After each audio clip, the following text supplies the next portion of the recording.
I'm looking at this.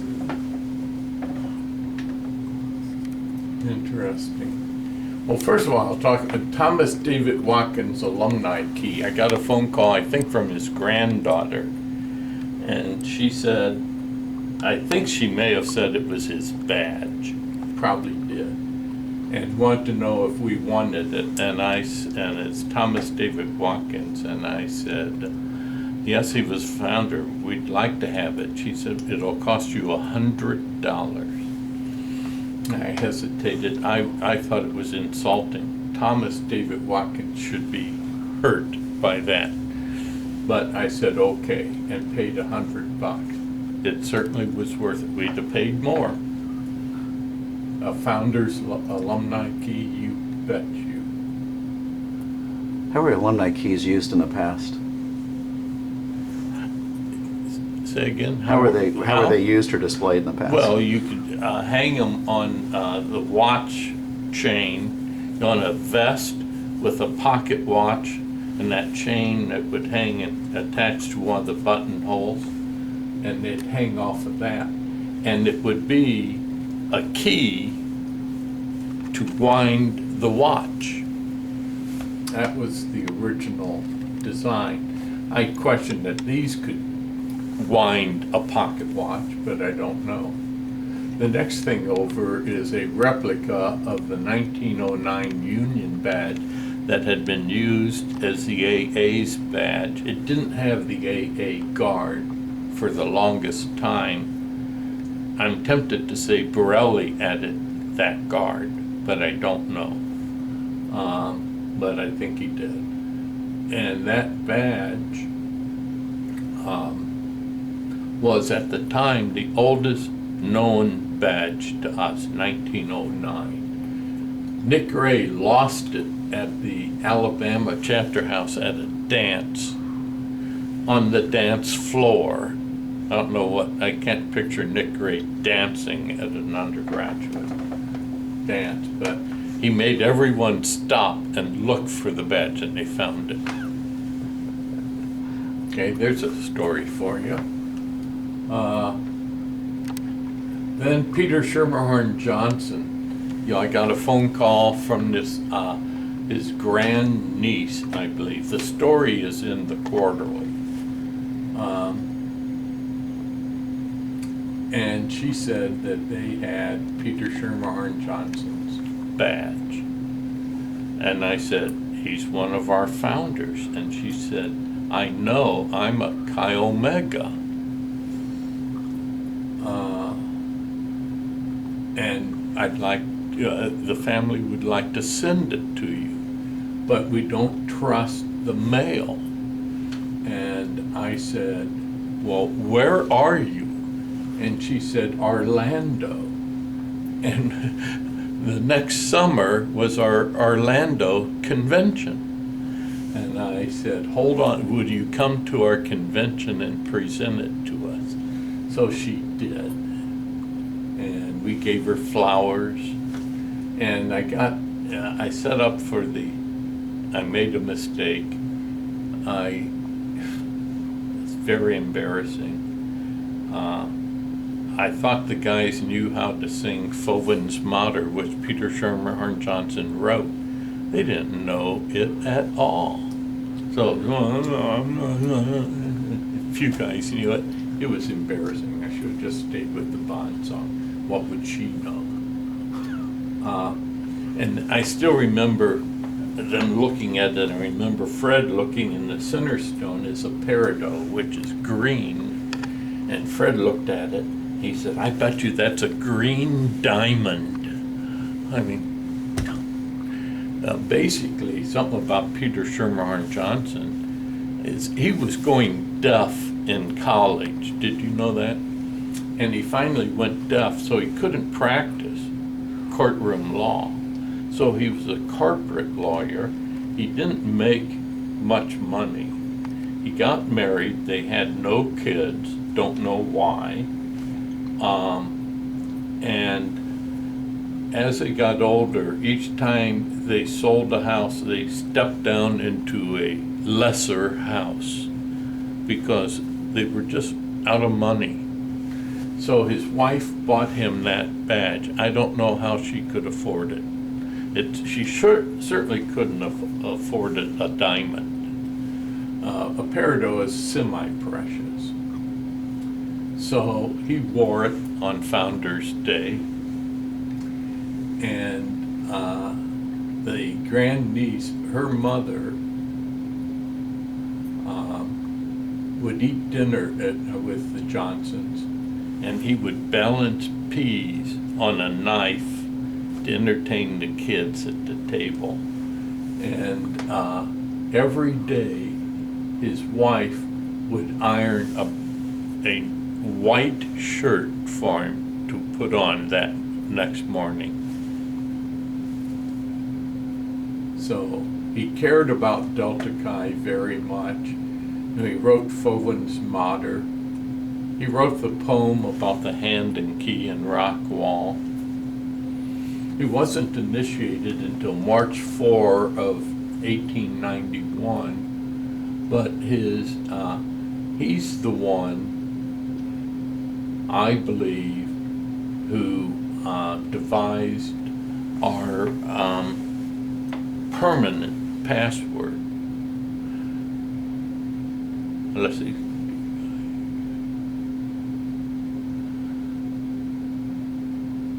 No, not permanent password. Our most cherished secret. And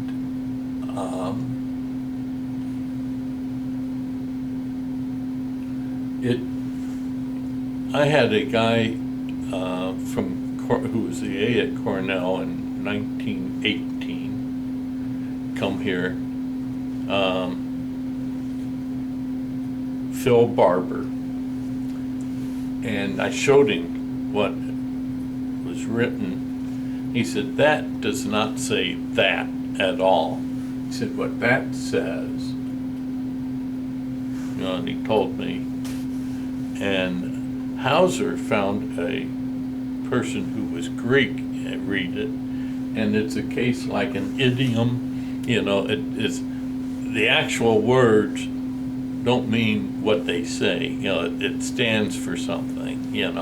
He said that's not what he really meant by that. But in any case, the way we translate it, what the hell? Who cares? He was he studied Greek in prep school. So what do you expect? Last founder to pass away. Now there's the 1893, it's probably the replica. The originals should be in the safe. These should all be replicas. Now this claims to be the original. I think it is. Great. I think both those are. Okay, and they could be. Because the replicas are down there. Okay, wonderful. I forget how I learned whose badge it was, but there it is. What do we got here? I don't know that one.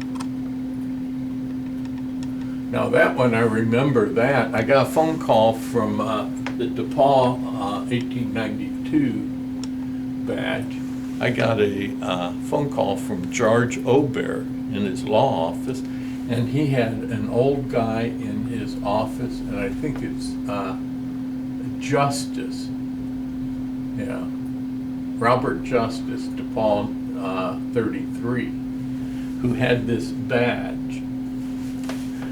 And he told the story that he and his wife had gotten married and moved into a house next to this old guy. And the old guy was Willard Fitzer, Michigan, 1893.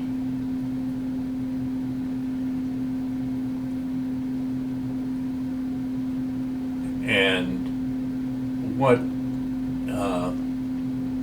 the guy, in striking up a conversation, discovered that this young guy next to him was a Delta Chi from DePaul. He said, wait a second, went into his house, came out with the badge and gave it to him. And then here's Justice as an old guy giving the badge to, he knew George was a Delta Chi, and George said, well, the fraternity would like to have it. And there it is. And one more part of that story. One day, he and his wife had walked to the grocery store to buy groceries. And when they got home, the badge was gone. It had fallen off on a gravel road. And they searched and searched and found it. So that's the story on that badge. How's that for a story? There's a Syracuse 12.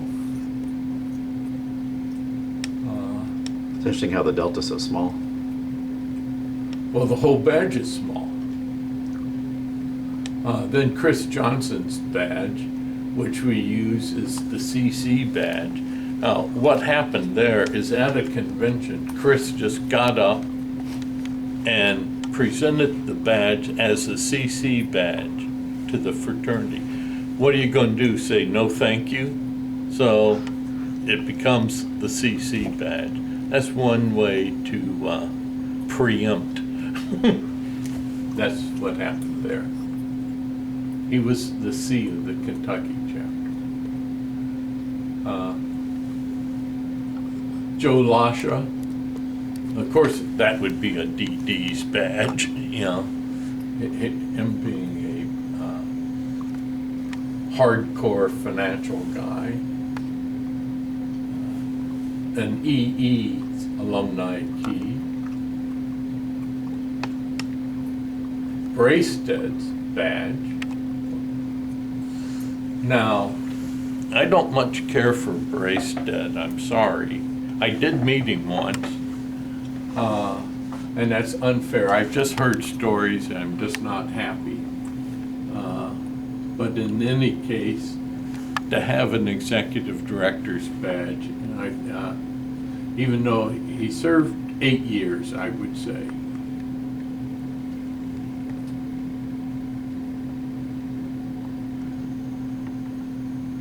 Oh, there's the replica of the Minnesota badge.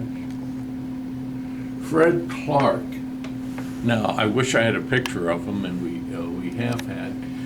He was an actor, and he was a comic. He's a big guy, tall, bald down the middle, black hair, and he starred on, like George Burns and Gracie Allen, or I Love Lucy, that type of show, as a neighbor who'd come in and say stupid things and that.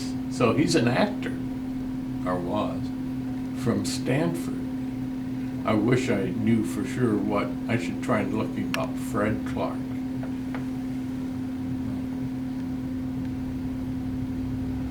Now, in terms of these new designs of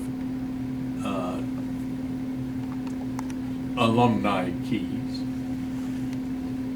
Borelli was one who decided different stones would stand for different offices. A pearl would be AA, a diamond would be AA Emeritus. I forget what Regent was in CC. Blue Sapphire. And so on. And I grabbed Garnet for executive director. Why would I grab Garnet? Hardest stone. The original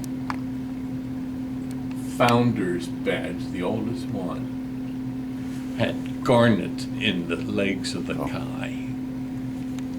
So that's why.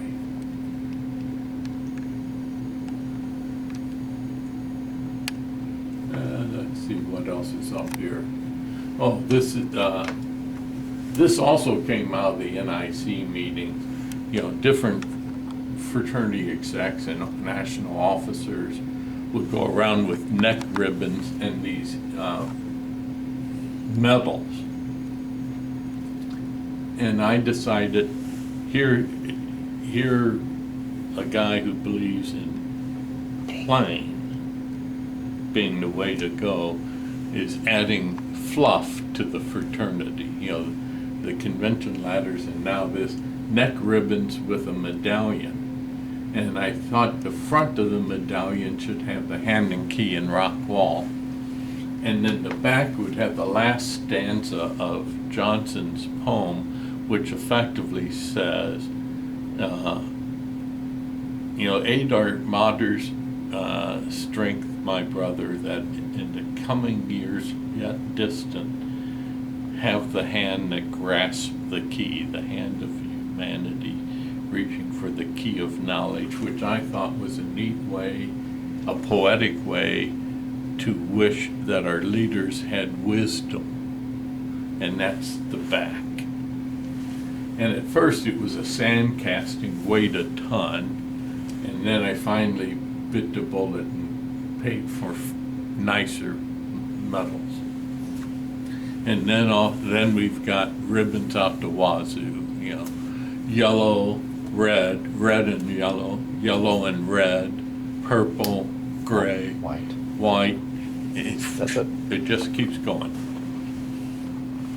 So we're all little boys who like smiley faces on our papers.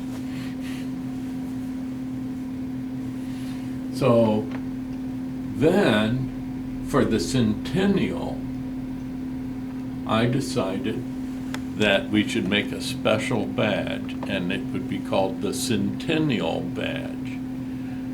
And I took the photos of the founders that were wearing. They would pass those two badges around to get photos taken with them. And I'd blow those up, it'd get real grainy, and I try to, I remember bringing drawings down to Marge. You say, which one looks like this and which one looks better and all this sort of thing. And finally, I came up with the Centennial Badge. And when they first made it, the points in the delta should be flared. When they first made it, they thought those were mistakes and they sanded them off. So they had to remake it. And so I made the Centennial Badge, and I made it out of 10 karat gold.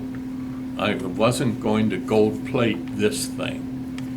So we did the 10 karat gold, and they sold reasonably well. They're expensive. And as a side note here, it was Borelli on the official badge with black enamel. It was 10 karat gold because I thought it was a fine piece of jewelry and it should be 10 karat gold. Borelli said, no, it needs to be gold plate so undergraduates could afford it. I disagreed. He ordered me, I don't remember the exact conversation, but I made it, and you could sell them for $20, and they sold like hotcakes.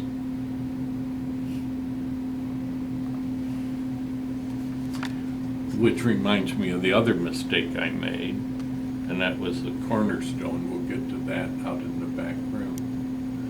Well, anyhow, then we got the DePaul badge, and I now knew what the founder's badge really outline looked like. And so I made the executive director's badge that would be close to that. There's the Centennial. Now where's the executive director's badge? I don't see it. I saw it earlier, I thought, right there. And that is made to outline like the DePaul badge and the Minnesota badge. And Buddy at Balfour put a little bit bigger diamond in it, which classes it up greatly, I think. So then I made 6 of them, I think. I made one for Warren Etchison. I made one for Larry, one for me, one for my successor, one for the display case, and one extra. Well, we've blown past that if Marquis got one, and Justin and Jared. Okay? So that's what that's about. Trying to mimic the Minnesota and DePaul badges.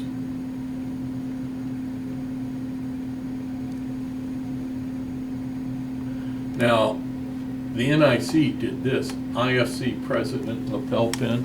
I bought a few of them. Every time I got news that a Delta Chi was elected IFC President, I would send this lapel pin to his Greek advisor and ask them to present the lapel pin to him at an IFC meeting in front of the IFC, and to thank him for the service he was rendering to his Greek system and the pride he was bringing to Delta Chi. And that's the sort of thing we need to do all the time. I hope we still do that. The E-Key is our oldest award. They started that in like 1904. And it was limited to either 4 or 6 when we had 18 chapters. And we keep the same number. We have never expanded the number of E-Keys. And as a FYI, Doug Karn at Idaho got 3 of them. And he'd wear his badge with 3 E-Key awards as dangles off his badge. Proud as hell. And he has every right to be. You can't get that easily. And you know who picked the E-Key award winners? Marge. Now this Minute War was my idea. I ticked Borelli off royally with this. I'm sorry. Anytime, enough of that one. Basically, I thought it was a neat idea to take the shield of the knight and then the knight's weapons, battle axe and scimitar, combine them with a red background as a symbol of Delta Chi's in a war zone. And I started shipping those out and giving them out at convention. Anyone who's been in a war zone, please come forward and get your special lapel pin. I hope we did continue to do that.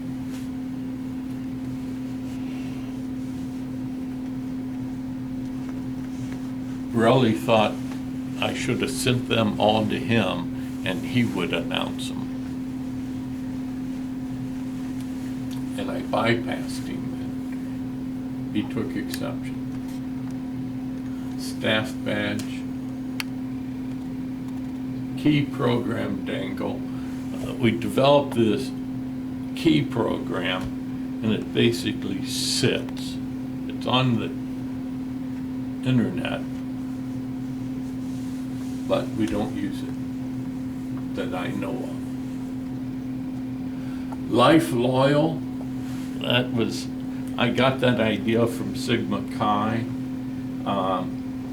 Sigma Chi, you paid to be initiated, and you get the magazine while you're an undergraduate. But if you want to keep getting the magazine, you have to become Life Loyal as an alumnus. Then you can get the magazine. So I started Now, the trouble is, we have in Delta Chi law what it takes to get the magazine, and I can't violate Delta Chi law. But I come up with Life Loyal for $350. And my fundraiser advisor gave me the advice that I had to sweeten the pot with lifetime $100 discount on a convention.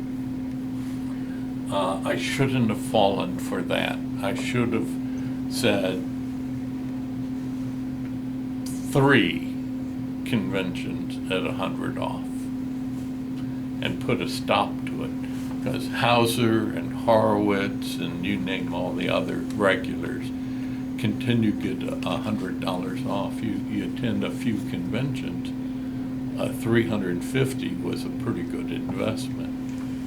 So Justin cut it out because it was costing so much money. But the thing is, he wasn't thinking. He didn't talk to me about it.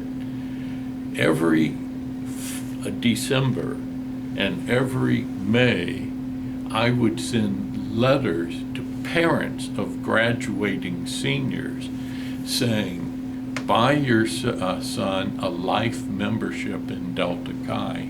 Here's the benefits. He gets a lapel pin. He gets money off on conventions, and it'll mean a great deal to him. And I'll go one further. If he doesn't like it, I'll send you your money back. You know how many times I've refunded money? Never.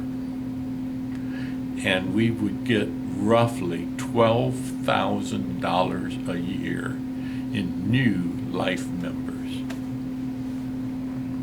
And Justin cut it out. And you still, now how many of those guys are going to show up at convention time and time and time again? Very few. And $12,000 a year,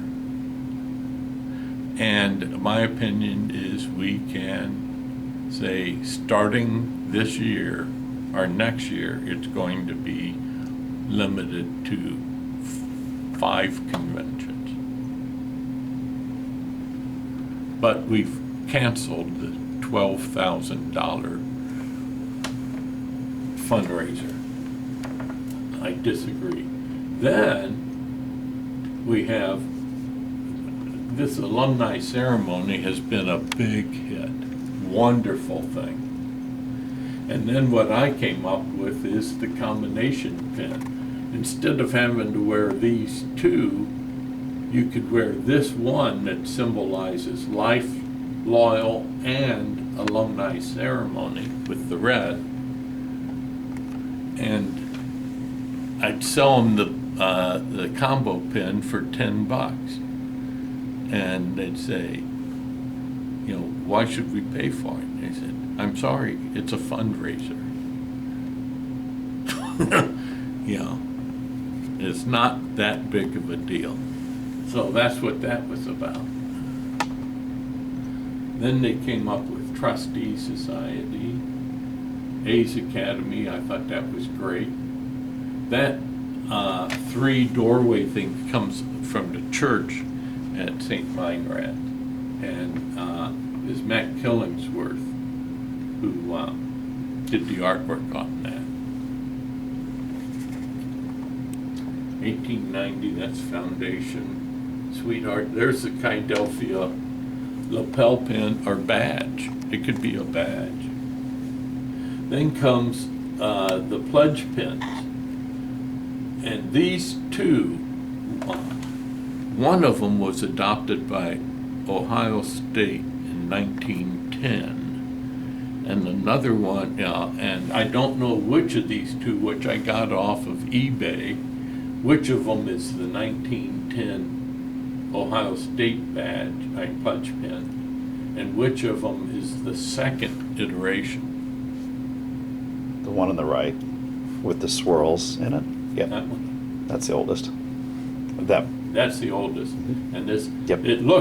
this one looks more developed, Yep. so that makes sense. Do you know what this thing is? Only by reading it.